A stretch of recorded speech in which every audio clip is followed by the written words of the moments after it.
Hello friends, CB মেরি stream চ্যানেলে আমি তোমাদেরকে ওয়েলকাম জানাচ্ছি। তোমরা যারা ম্যাকআউট ইউনিভার্সিটি থেকে বিটেক পড়ছো এবং যারা মানে থার্ড সেমেস্টারের স্টুডেন্ট এবারে 2025 সালে সিএসি মানে কম্পিউটার সায়েন্স ব্রাঞ্চ বা আইটি, এছাড়া আমরা এআইএমএল ব্রাঞ্চও পড়াই। আমি ব্রাঞ্চগুলো বলে দিলাম। তোমাদের থার্ড সেমেস্টারে দেখবে মানে সিএসি বলো, মানে কম্পিউটার সায়েন্স যে ব্রাঞ্চ আছে, আইটিতেও আছে analog and digital electronics, data structure with C, আর কম্পিউটার অর্গানাইজেশন অ্যান্ড আর্কিটেকচার। এই তিনটে সাবজেক্ট কিন্তু খুব খুব ইম্পর্টেন্ট সাবজেক্ট এবং খুব সিলেবাস এদের খুব বড়। এই তিনটে সাবজেক্টের সিলেবাস কিন্তু আমরা সেমেস্টারে পুরো টাইম পাই না। আর এবারে তো শুনলাম নভেম্বর মাসে আমাদের মানে নোটিশ দিয়েছে অড সেমেস্টারের পরীক্ষা হবে ইউনিভার্সিটি। তো সেক্ষেত্রে দেখো সময় অনেক কমে গেল। একটা ফেস্টিভ্যাল সিজন আমাদের সামনে আছে, সেখানে কলেজ ছুটি থাকে, আমাদেরও ইনস্টিটিউট ছুটি থাকে। তো হিসেব করে দেখতে গেলে আমি যদিও এটা এর আগেও তোমাদের অ্যালার্ট করেছি যে যারা একা একা পড়ছো তাদের পক্ষে কিন্তু খুব ডিফিকাল্ট হয়ে যাবে। সিলেবাসটা কিন্তু 3-4 মাসের সিলেবাস নয়, এটা কিন্তু প্রায় 10-11 মাসের সিলেবাস। তো তোমরা এমনভাবে পড়ো, সেটা স্ট্র্যাটেজি, সেটা তোমাদের কীভাবে পড়বে সেটা তোমাদের ব্যক্তিগত ব্যাপার। কিন্তু আমরা এখানে প্রায় 9-10 বছর পড়াচ্ছি। এই বিটেক পড়িয়ে পড়িয়ে আমরা অভ্যস্ত হয়ে গেছি। এরকমটা না আমরা সকালে চাকরি করতে যাচ্ছি, বিকেলে শখে এসে পড়াচ্ছি। এটা আমাদের ইনস্টিটিউট, আমরা পুরো প্রফেশনালি এখানে এভরি ডে এখানে আমরা পড়াই। এটাই আমাদের প্রফেশন। এবং সেক্ষেত্রে আমাদের যেহেতু একটা অভিজ্ঞতা হয়ে গেছে, পড়িয়ে ওয়েল ফরম্যাট হয়ে গেছে, 100% সিলেবাস শেষ করে দেবো, কমপ্লিট করে দেবো, এটা খুব একটা টেকনিক্যাল কথা হলো না। আমরা এমনভাবে পড়াই যাতে 80-85% সিলেবাস কভার আপ যাতে হয়ে যায়, এবং যতটুকু পড়লাম সেইটুকু আমি যেন লিখে আসতে পারি। আমি 100% পড়ে চলে গেলাম এবং কিছুই লিখে আসতে পারলাম না, সেটা কিন্তু ঠিক না। তো যাই হোক, এই সাবজেক্টগুলোর সম্বন্ধে আমি এর আগেও বলেছি, সাবজেক্টগুলো খুবই ডিফিকাল্ট সাবজেক্ট। এটা ভয় পাওয়ানোর জন্য বলছি না, কেননা দেখো ডেটা স্ট্রাকচারের মধ্যে কিছুই নেই, শুধু প্রোগ্রাম রয়েছে।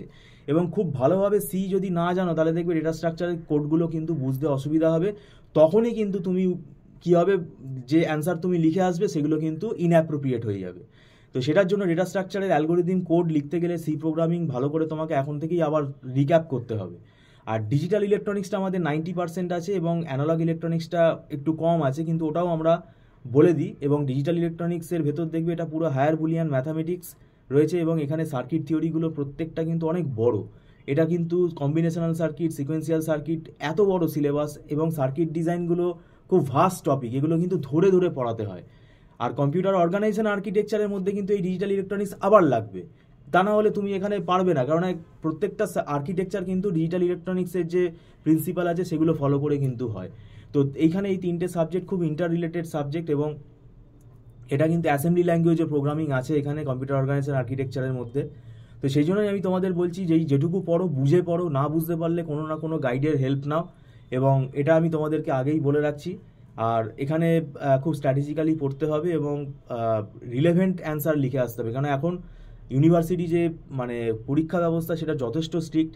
সিসিটিভি সার্ভিলেন্সে পরীক্ষা হয়, এবং খাতায় যারা অ্যান্সার লিখে আসে তারা কিন্তু উল্টোপাল্টা লিখে আসবে না, কেননা টু দি পয়েন্ট অ্যান্সার করতে হবে এবং রিলেভেন্ট অ্যান্সার লিখতে হবে, এবং সেটা অ্যাপ্রোপ্রিয়েট লিখতে হবে, তবেই কিন্তু তুমি নাম্বার পাবে। এবং দেখো, নাম্বার ভালো রাখাটা খুবই দরকার, সেমেস্টারে প্লেসমেন্টের জন্য এটা খুবই দরকার। এবং পরবর্তীকালে দেখবে তোমার হায়ার যে সেমেস্টারগুলো সেখানে কিন্তু এই সাবজেক্টগুলো আবার আসছে। তো সেক্ষেত্রে এমনকি ডেটা স্ট্রাকচার থেকে কিন্তু এমএনসিতেও কিন্তু ক্যাম্পাস মানে প্লেসমেন্টের সময় কিন্তু কোয়েশ্চেন করে, মানে লিখতে দেয়। তো এই জিনিসগুলো তোমাদের আগে থেকে জেনে রাখলে তোমরা নিজেরাই অ্যাওয়ার হয়ে যাবে। তো যাই হোক, যদি তোমরা টিউশনের জন্য আগ্রহী থাকো আমাদের স্ক্রলে ফোন নাম্বারে যোগাযোগ করতে পারো। আমাদের এখানে ছোটো ছোটো ব্যাচে ক্লাস হয়, এটা মান্থলি ফিস সিস্টেমে হয়, অ্যাডভান্স পেমেন্ট করে স্টুডেন্টরা ক্লাস করে, এটা নট রিফান্ডেবল। আর এখানে আমাদের একটা রেকর্ডিংয়ের ফেসিলিটি আছে, যেহেতু বিটেক থার্ড সেমেস্টারের ক্লাস আমাদের জুন মাসে শুরু হয়ে গেছে।